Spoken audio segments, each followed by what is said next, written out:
Hello, and welcome to today's lesson, Logical Reasoning number 1.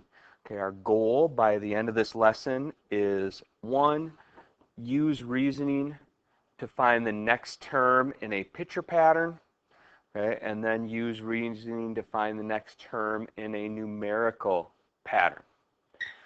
Okay, now, just some terms and definitions to get us started here. First thing that we're looking for here is inductive reasoning. So it's the process of observing data, recognizing patterns, and then making generalizations or guesses about those patterns. Okay, this is what mathematics is all about. Okay, we're trying to identify patterns, use those patterns to help us find solutions. The other type of reasoning that we have is deductive reasoning. Okay, it's following a process of connections. Okay, we look at this situation, we know that monkeys like bananas, Lucy is a monkey. Okay, so the deductive reasoning comes from that Lucy likes bananas. Now, looking at another, deductive reasoning situation, okay, a scientist dips a platinum wire into a solution containing salt, sodium chloride, okay, passes this over a flame and observes that it produces an orange-yellow flame. She does this with many other solutions that contain some type of salt in them, okay, finding that they all produce a orange-yellow flame. Okay, so make the conjecture, make the educated guess based on this solution. And we could make the conjecture that all salts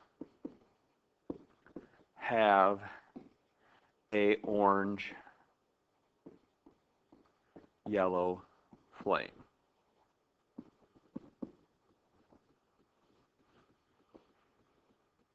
Okay, now, what we're mainly going to look at here is situations that involve counting numbers or number patterns. Okay, we have some different situations here. We have patterns, what we call a common difference. Looking at this situation, from 5 to 8 is a +3. From 8 to 11 is a +3. From 11 to 14 is a +3. Okay, so this is a constant common difference or a constant value added.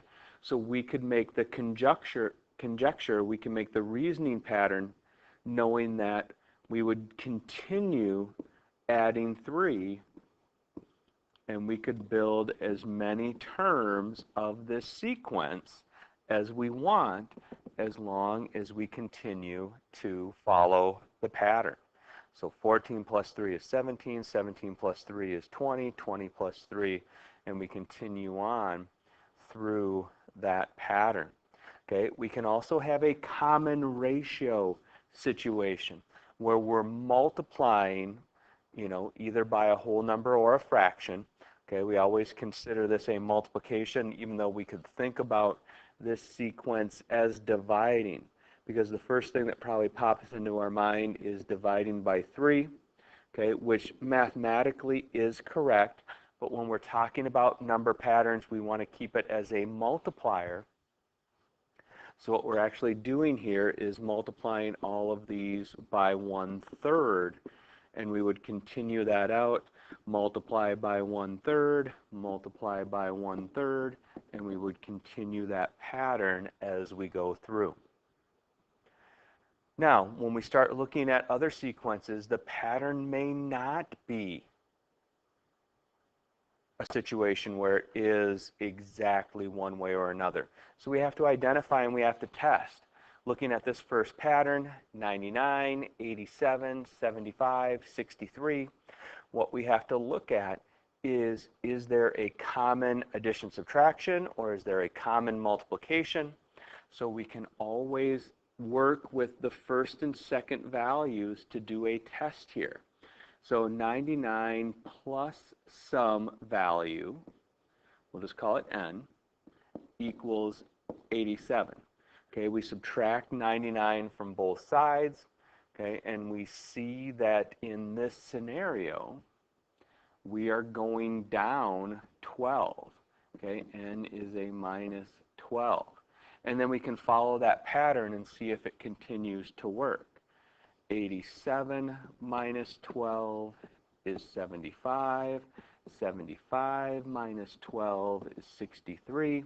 Okay, so now we know that this pattern works, and we want to continue the pattern on to find the next three terms. So we're going to subtract 12. That gets us down to 51. That's our next term. We're going to subtract another 12. Okay, that gets us down to 39.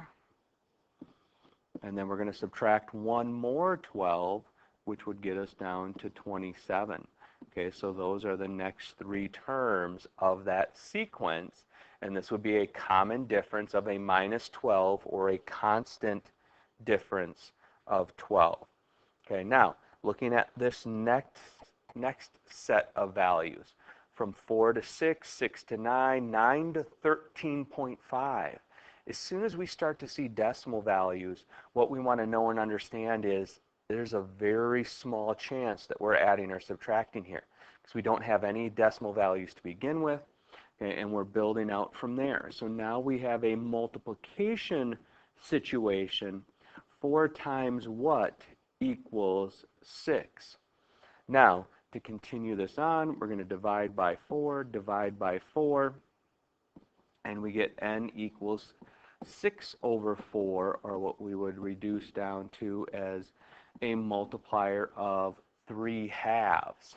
Okay, now, in this situation, what we want to do is we're going to continue that pattern on, and I apologize for not having the calculator up to begin with, so we can finish out this pattern and get to our next step values. So we're going to take that 13.5 and multiply by 3/2, or multiply by 1.5. And as soon as you find the value, you always want to test the value. How do I know that this value does work for us in this situation? Okay, so I'm just shrinking down a few pieces here. Okay, so we can get to our calculator.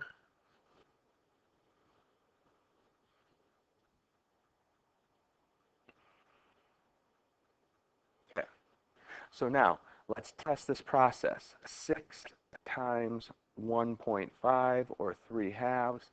Okay, that does equal 9 times 1.5. Okay, that equals 13.5, so we know. Now, if you notice here on the calculator, it now says answer times. And when it does that, we can actually just keep hitting enter, and it will give us our next three values. Okay, so the next three values, next three terms of this sequence are 20.25, 30.375, and 45.5625 to finish that out. Okay, now, once again, looking at the situation, looking at the values, you're dropping a rubber ball from a height of 48 inches. Each time it bounces, it reaches a lower height, so it's losing that energy as it goes. Okay, as soon as you see a decimal value in one of your terms and the decimal is not present in any of the other terms, we know that this can't be an addition subtraction problem. It does have to be a multiplier problem. And all we're doing is looking at first term times what equals our second term. And then what we do is divide out by the first term, and we get n equals 36 over 48. We want to simplify that down.